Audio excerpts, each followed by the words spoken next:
انسان جب ایک خاص دعا کرتا ہے اپنے لیے، جس کی وہ کوشش بھی کر رہا ہوتا ہے، اللہ سبحانہ و تعالیٰ سے وہ ایک امید بھی کرتا ہے کہ میری یہ دعا بڑی جلدی قبول ہو جائے گی، لیکن کبھی کبھی ڈیلے ہو جاتا ہے اور دعا قبول نہیں ہوتی، تو انسان ایک ٹائم آتا ہے کہ مایوسی کی طرف جاتا ہے، اور ایسی مایوسی کی طرف جاتا ہے کہ اس کو ڈپریشن ہونے لگ جاتا ہے، اللہ سبحانہ و تعالیٰ سے مایوس ہونے لگ جاتا ہے۔ تو مغیرہ بھائی اس مایوسی سے کیسے نکلا جائے؟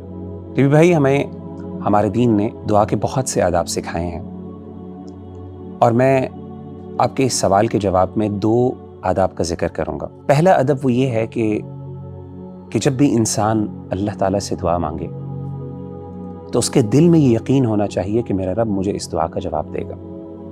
ادعوا اللہ وانتم موقنون بالاجابہ، کہ تم اللہ تعالیٰ سے اس طرح دعا مانگو کہ تمہارے دل میں یہ یقین ہو کہ میرا رب مجھے اس کا جواب دے گا۔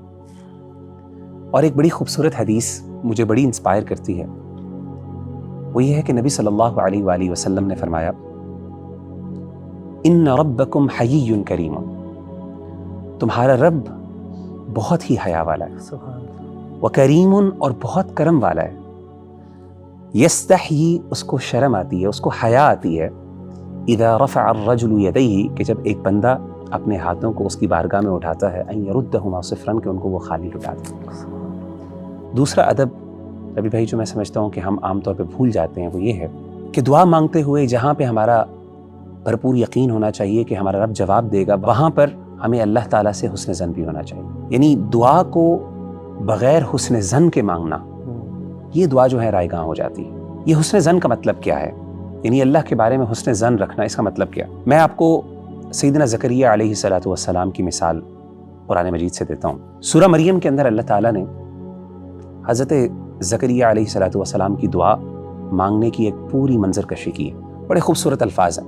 اللہ تعالیٰ فرماتے ہیں، قال ربی انی وہن العظم منی واشتعل الرأس شیبا۔ حضرت زکریہ کہتے ہیں کہ اے میرے رب، میری ہڈیاں کمزور ہو گئیں، واشتعل الرأس شیبا، اور میرے بال سفید ہو گئے۔ میں آسان الفاظ میں پیرافریز کر کے بیان کر رہا ہوں۔ ولم اکم بدعائک رب شقیا، لیکن اس کے باوجود اے اللہ، کبھی بھی جب بھی میں نے تم سے دعا مانگی، یعنی اے اللہ میں نے جب بھی تجھ سے دعا مانگی ہے، کبھی بھی میں تیری دعا سے مایوس نہیں ہوا، نامراد نہیں ہوا۔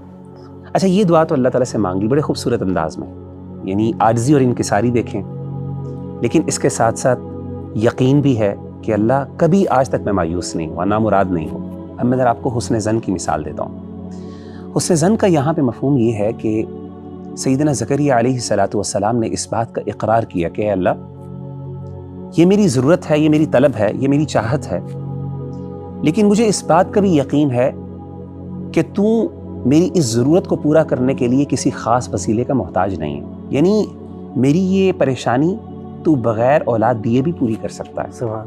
اب دیکھیں قرآن مجید میں دوسری جگہ پہ اللہ تعالیٰ نے ان کے حسن ظن کے بارے میں کس خوبصورت انداز سے ذکر کیا۔ قرآن مجید کی آیت ہے، وَزَكَرِيَّا إِذْ نَادَىٰ رَبَّهُ رَبِّ لَا تَذَرْنِي فَرْدًا وَأَنْتَ خَيْرُ الْوَارِثِينَ، کہ زکریا نے اپنے رب کو پکارا اور کہا کہ اے میرے رب، لا تذرنی فردن، مجھے اکیلا نہ چھوڑ، وَأَنْتَ خَيْرُ الْوَارِثِينَ، اور تو بہترین نگہبان ہے، وارث ہے۔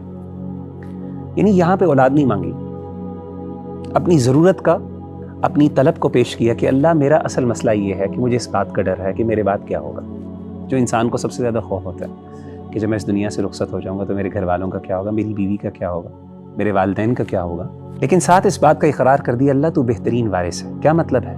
سب سے بہترین نگہبان تو ہے، یعنی ضروری نہیں ہے کہ مجھے اولاد ملے، لیکن یہ پتہ ہے اس بات کا کہ تو میری ضرورت کو پورا کر سکتا ہے، کیونکہ تجھ سے بہتر نگہبان کوئی ہو نہیں سکتا۔ میری اولاد سے بھی بڑھ کر تو میرا نگہبان ہے، میرے گھر والوں کا نگہبان۔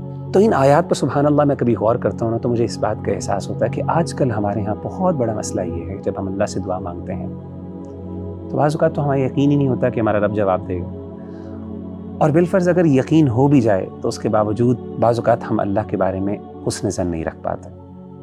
ہم سمجھتے ہیں کہ شاید میرا مسئلہ تبھی حل ہو سکتا ہے جب یہ خاص چیز مجھے مل جائے۔ ہمارے انبیاء نے اور ہمارے جو رسول تھے، انہوں نے اپنی زندگی سے اس بات کو واضح کیا کہ اللہ ان چیزوں کا محتاج نہیں ہے۔